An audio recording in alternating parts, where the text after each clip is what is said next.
अपने भाषणों और सोशल मीडिया पर हमेशा खिलाड़ियों के भविष्य को लेकर चिंता व्यक्त करने वाले अध्यक्ष हरीश कुमार जी ने जिला स्तर से लेकर राष्ट्रीय स्तर तक खिलाड़ियों के निष्पक्ष चयन के लिए खुलकर रेफरियों के स्तर को उठाने की वकालत भी की।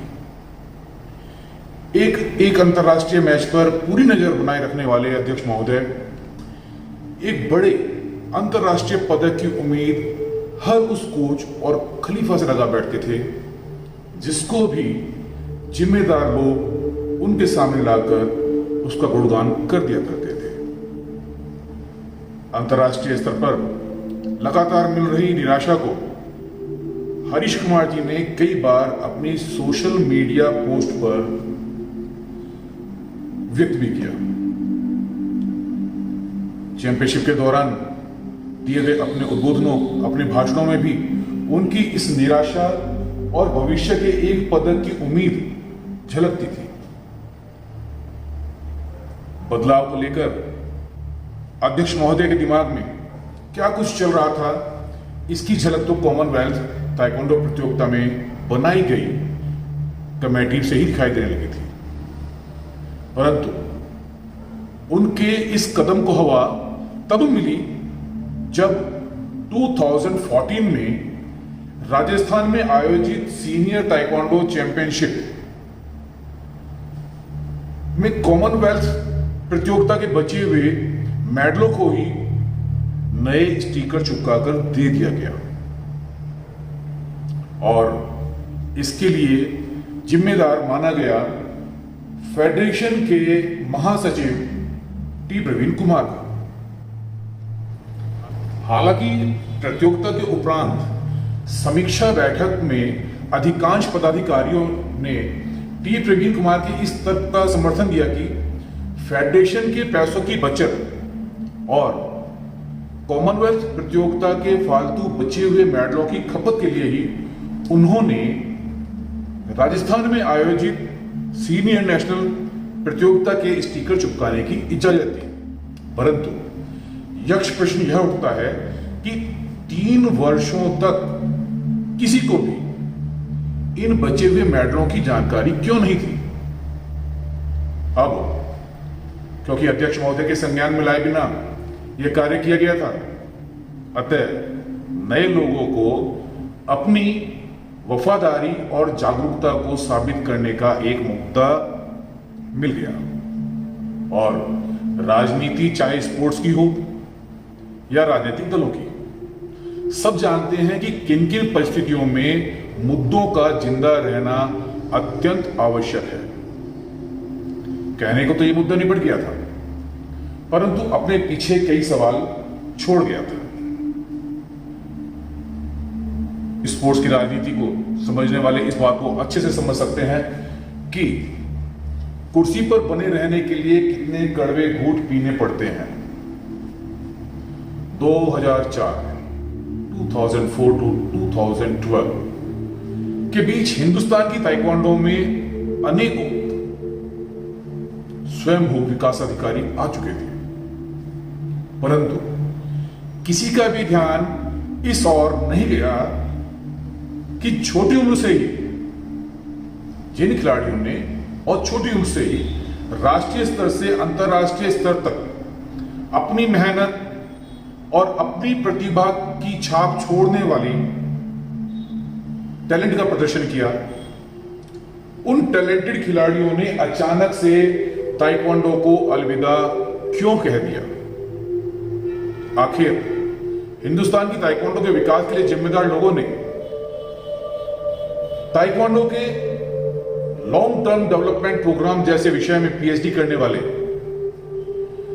दिल्ली के डॉक्टर सुरेंद्र राय भंडोरिया और ताइक्वांडो खिलाड़ियों में कौशल विकास के लिए बैटरी टेस्ट में पीएचडी करने वाले पंजाब ताइक्वांडो के शोधकर्ता डॉक्टर प्रदीप कुमार और 2002 में एनआईएस में प्रथम श्रेणी से ताइक्वांडो का डिप्लोमा का पास करने वाले साइंस ग्रेजुएट हरियाणा के राष्ट्रीय ताइक्वांडो खिलाड़ी सत्यनारायण जैसे कई अन्य टैलेंटेड खिलाड़ियों के टैलेंट को आखिर इन छत्रपों ने नजरअंदाज क्यों कर दिया?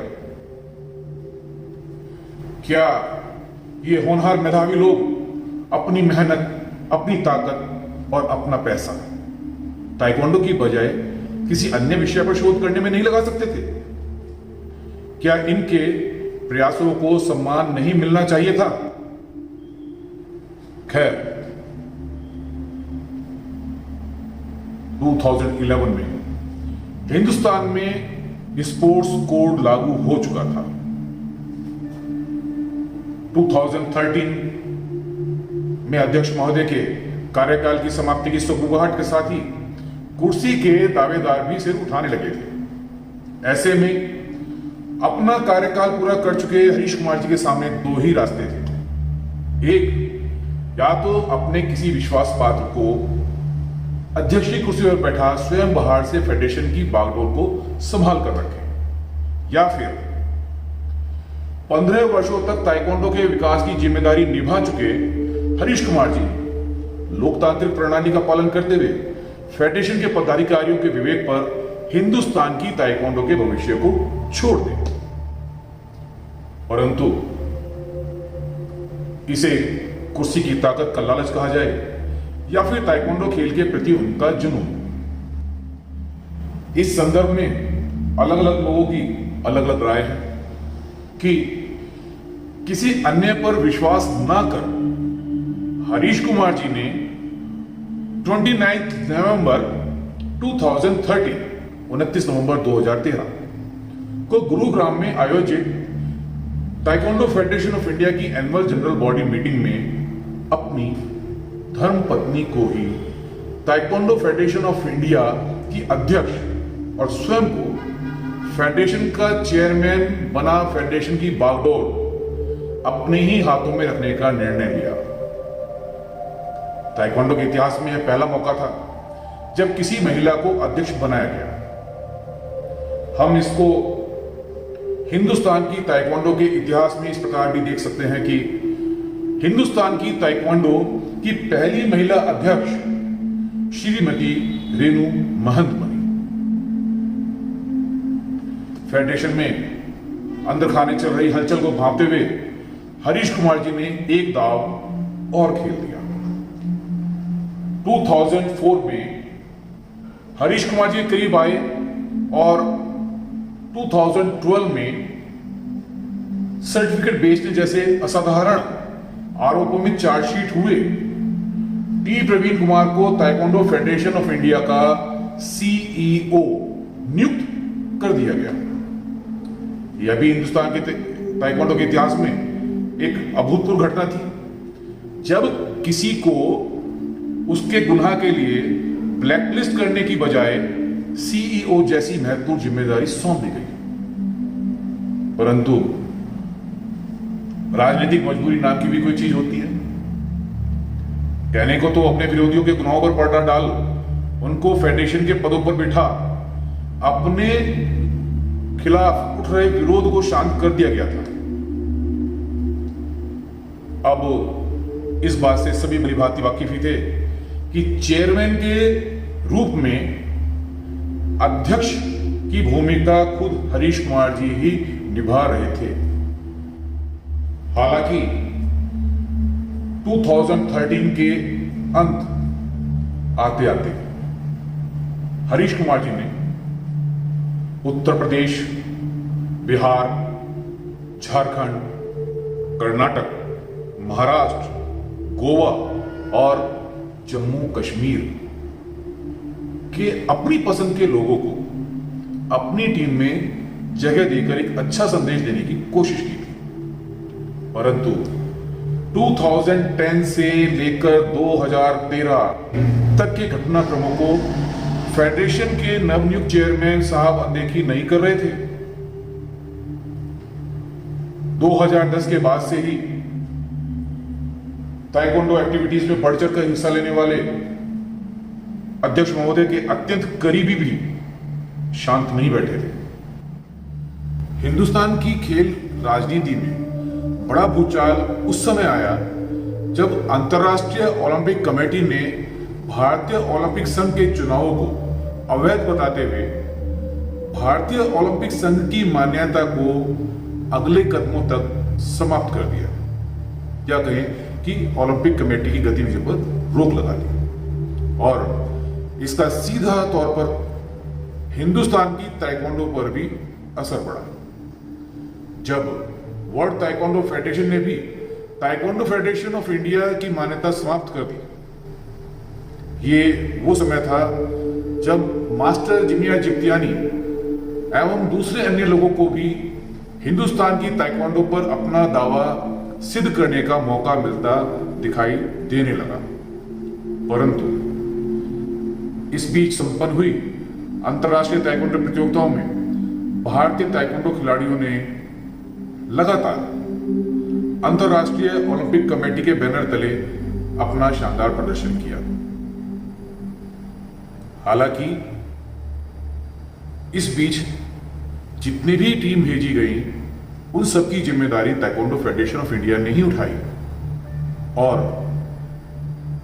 वर्ल्ड ताइक्वांडो फेडरेशन ने भी ताइक्वांडो फेडरेशन ऑफ इंडिया के इस कदम की सराहना करी। आखिरकार फरवरी 2014 में आईओसी का मामला सुलझने के बाद वर्ल्ड ताइक्वांडो फेडरेशन ने भी ताइक्वांडो फेडरेशन ऑफ इंडिया की मान्यता को बहाल कर दिया। इतना ही नहीं, एशियन ताइक्वांडो यूनियन काउंसिल में हरीश कुमार जी को एक मेंबर के रूप में भी चुन लिया गया। ज्यादा से ज्यादा खिलाड़ियों को ताइक्वांडो फेडरेशन ऑफ इंडिया से जोड़ने के लिए अब सभी डिस्ट्रिक्ट ताइक्वांडो चैंपियनशिप को ओपन ताइक्वांडो चैंपियनशिप घोषित कर दिया गया। एक और योजना पर भी काम जोरों से चल रहा था, वो थी एकेडमी अथवा क्लब की नेशनल ताइक्वांडो चैंपियनशिप का आयोजन कराना, जिससे वो प्लेयर भी अपने खेल कौशल का प्रदर्शन कर सके जिन्हें जिला स्तर से राज्य स्तर तक की राजनीति की वजह से राज्य की टीम में खेलने का मौका नहीं मिल पाता था। वो अपने क्लब को रिप्रेजेंट कर इस डायरेक्ट नेशनल चैंपियनशिप में खेल सकते थे, जिसको अंतर्राष्ट्रीय पदक की कामना के तौर पर एक दूरगामी सोच कहा जा सकता था।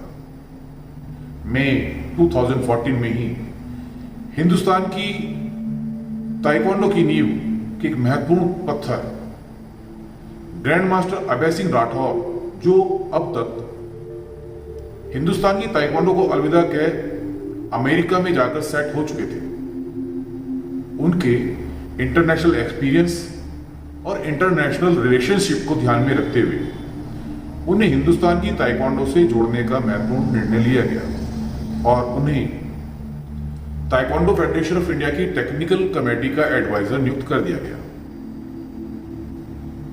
दूसरी ओर ताइक्वांडो फेडरेशन ऑफ इंडिया की डिसिप्लिनरी कमेटी के चेयरमैन और गोवा ताइक्वांडो के अध्यक्ष आरडी मंगेशकर ने भी एक दांव खेला। उन्होंने सभी ब्लैक लिस्टेड अथवा सस्पेंडेड ताइक्वांडो खिलाड़ियों को एक बार फिर से ताइक्वांडो फेडरेशन ऑफ इंडिया से जोड़ने की मुहिम शुरू की। ऐसा भी नहीं था कि इस समय सिर्फ विकास कार्य ही चल रहे थे। कुछ राज्यों में विशेष कृपा पात्र अपनी मनमानी पर उतारू थे।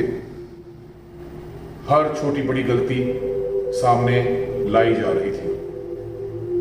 नवंबर 2013 में फेडरेशन के चुनाव के बाद मात्र 5 महीनों में ही अध्यक्ष रेणु महंत द्वारा नेशनल टीम्स कोऑर्डिनेटर जैसे नए पद का सृजन कर दिल्ली के वरिष्ठ अंतर्राष्ट्रीय ताइक्वांडो खिलाड़ी मास्टर ललित तिर्की को अंतर्राष्ट्रीय ताइक्वांडो प्रतियोगिताओं में हिंदुस्तान की ताइक्वांडो टीम के भाग लेने से संबंधित सभी अधिकार एवं जिम्मेदारियां कोऑर्डिनेटर के रूप में सौंपी।